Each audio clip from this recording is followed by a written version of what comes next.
Assalamualaikum warahmatullahi wabarakatuh. Selamat malam semuanya. Di sini kami dari tim 10 ingin mempresentasikan hasil diskusi kami mengenai materi Creating a Successful Financial Plan. Boleh di next?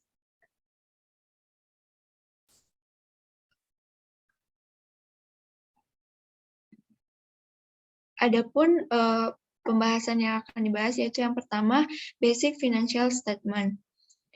Boleh di next? Basic Financial Statement ataupun laporan keuangan dasar. Nah, pengusaha di sini mengandalkan 3 laporan keuangan dasar untuk memahami kondisi keuangan perusahaan mereka. Boleh di next? Yang pertama itu ada the balance sheet, yang kedua the income statement, dan yang ketiga the statement of cash flow. Yang pertama itu ada the balance sheet ataupun neraca. Nah, neraca di sini dibangun di atas persamaan akuntansi, yaitu aset sama dengan kewajiban ditambah ekuitas pemilik.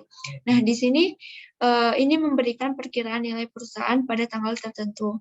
Nah, aset dibagi menjadi dua, yaitu aset lancar dan aset tetap. Yang kemudian yaitu ada kewajiban. Kewajiban itu adalah klaim kreditur terhadap kekayaan perusahaan. Nah, kewajiban ini juga dibagi menjadi dua, yaitu kewajiban lancar dan kewajiban jangka panjang. Nah, di bagian neraca ini juga menunjukkan ekuitas pemilik, yaitu di mana nilai investasi pemilik dalam bisnis. Yang kedua yaitu the income statement ataupun laporan laba rugi. Ini membandingkan pendapatan perusahaan dengan pengeluarannya untuk menentukan laba atau rugi bersihnya.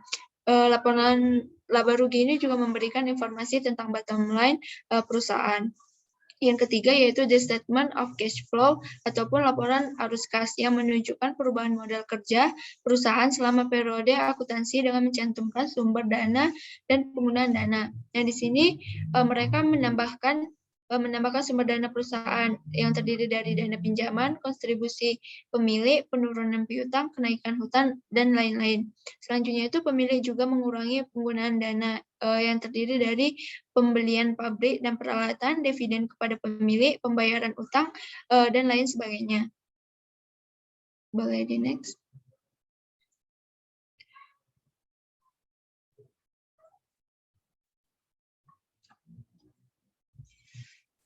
Selanjutnya yaitu creating project financial statement, yaitu laporan keuangan yang diproyeksikan adalah komponen dasar dari rencana keuangan yang sehat. Nah, di sini juga mereka juga membantu manajer untuk merencanakan masa depan keuangan perusahaan dengan menetapkan tujuan operasi dan dengan menganalisis alasan variasi dari hasil yang ditargetkan. Boleh di next?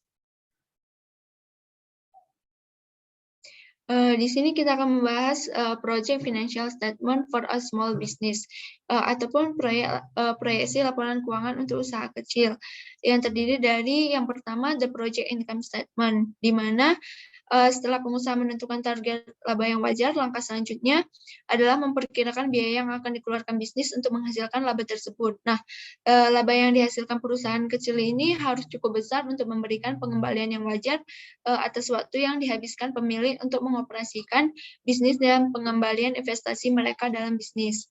Yang kedua yaitu the project balance sheet, di mana banyak kasus perusahaan kecil itu memulai hidup mereka itu dengan pijakan keuangan yang lemah karena pengusaha gagal menentukan kebutuhan total aset perusahaan mereka. Nah, untuk mencegah pengawasan besar ini, pengusaha harus menyiapkan proyeksi neraca yang mencantumkan setiap aset yang akan dibutuhkan bisnis mereka dan semua klaim terhadap aset ini. Boleh di next?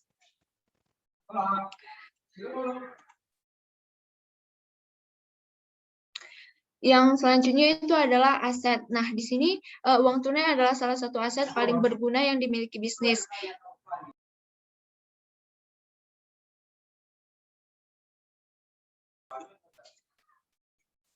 Saya ulangi, yang di sini adalah aset, di mana uang tunai ini adalah salah satu aset yang paling berguna yang dimiliki bisnis. Nah, itu sangat liquid dan dapat dengan cepat diubah menjadi aset berwujud lainnya.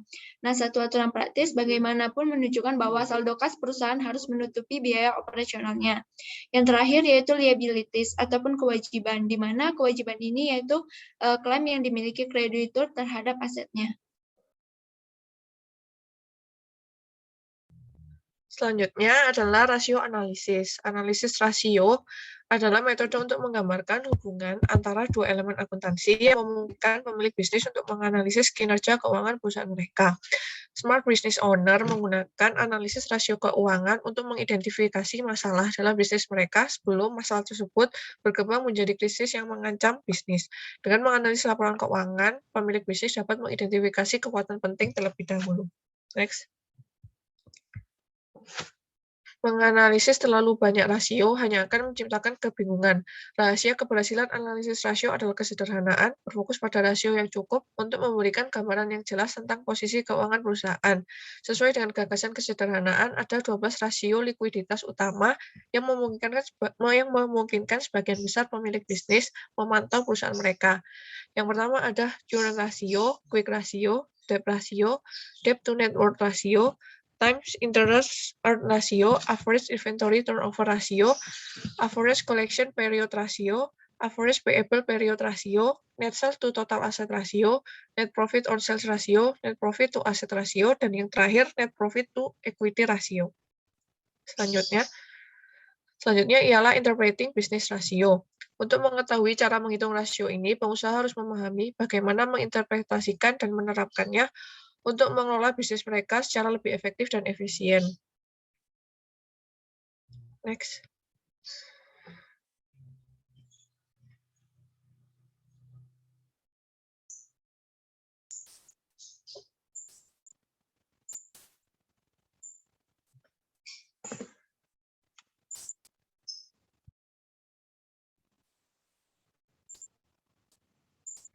Ada dua hal yang dapat digunakan untuk menginterpretasikan. Yang pertama ialah critical number. Dikenal sebagai critical number, indikator ini mengukur aspek keuangan dan operasional utama dari kinerja perusahaan. Selanjutnya.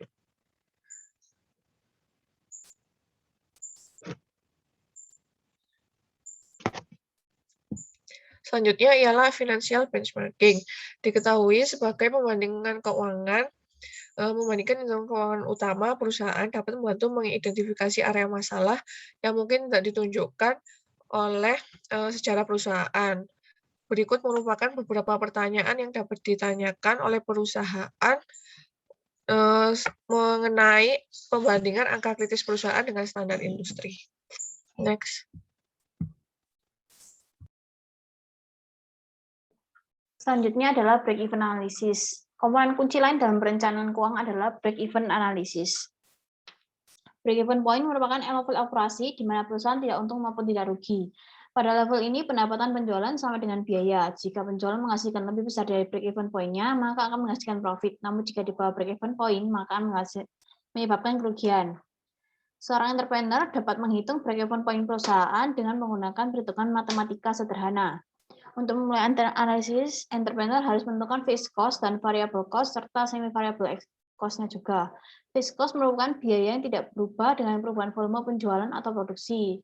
Di sini contohnya sewa, depreciation expense, insurance, lease, or loan payments, and others. Kemudian variable cost merupakan di sisi lain bervariasi secara langsung dengan perubahan volume penjualan atau produksi. Contohnya adalah biaya bahan baku, sales commissions, hourly wages, and others. Kemudian beberapa pengeluaran tidak dapat dengan rapi dikategorikan sebagai biaya tetap atau biaya variabel karena mengandung unsur keduanya. Biaya ini disebut dengan biaya semi variabel. Contohnya adalah biaya listrik. Kemudian calculating the break-even point. Di bawah ini merupakan langkah-langkah yang harus diambil entrepreneur untuk melakukan perhitungan break-even point. Di sini kami menggunakan contoh sebuah usaha kecil, The Magic Shop.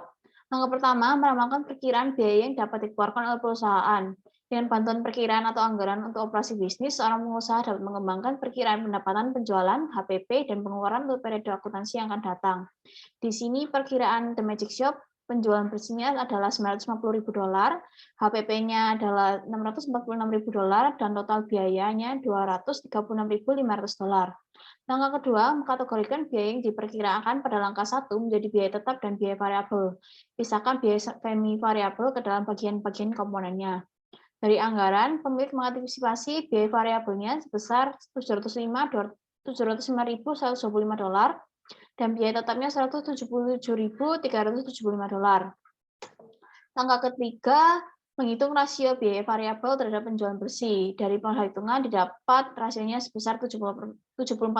Artinya, The Magic Shop menggunakan 74 sen dari setiap dolar penjualan untuk menutupi biaya variabel yang menyisakan 26 sen. Dari 1 dolar dikurangi 74 sen, sebab ini merupakan margin kontribusinya. Kemudian langkah keempat, hitung break-even point dengan menggunakan memasukkan informasi ke dalam rumus berikut. Di sini rumusnya break-even sales sama dengan total fixed cost dibagi dengan margin kontribusinya.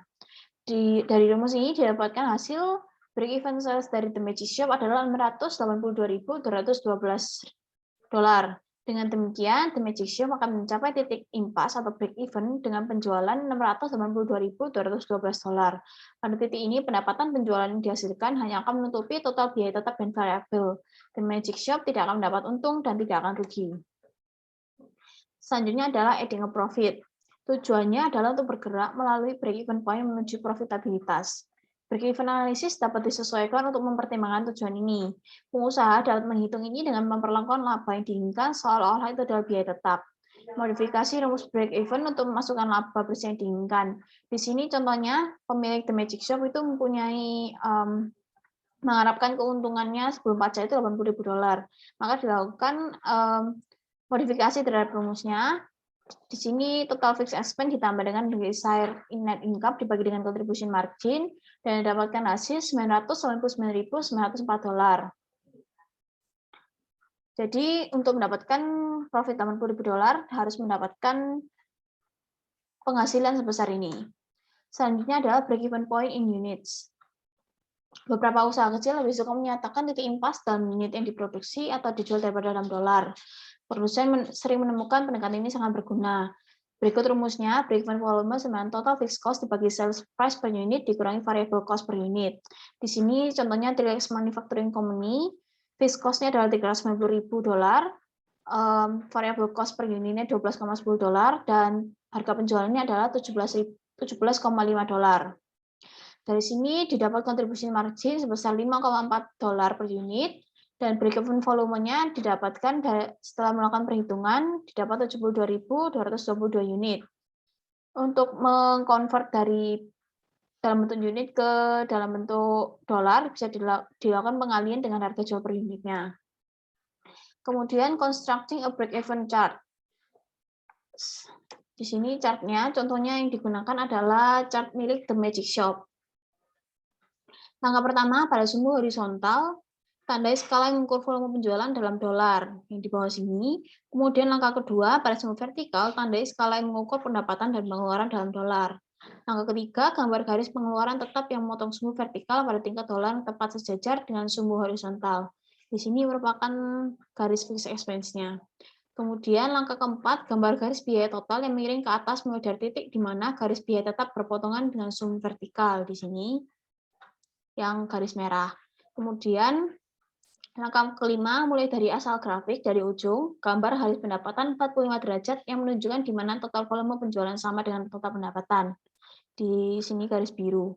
Kemudian langkah keenam, cari titik impas dengan mencari perpotongan antara garis pengeluaran total dan garis pendapatan. Dari garis merah dan garis biru ini dicapai di sini merupakan perpotongannya. Di sini merupakan break-even point itu sendiri $682.212. Selanjutnya, using break-even analysis. Analisis break-even ini merupakan alat perencanaan yang sangat berguna bagi pemilik usaha kecil yang potensial, terutama ketika mendekati calon pemberi pinjaman atau investor. Kedua, analisis ini adalah perangkat penyaringan awal yang sederhana bagi seorang wirausahawan yang dihadapkan pada keputusan memulai bisnis. Yang ketiga, hanya dengan beberapa perhitungan, seorang wirausahawan dapat menentukan efek dari berbagai strategi keuangan pada operasi bisnis. Yang keempat, break-even analysis ini merupakan alat yang berguna untuk mengevaluasi dampak perubahan dalam investasi dan pengeluaran. Sekian dari kelompok kami, terima kasih.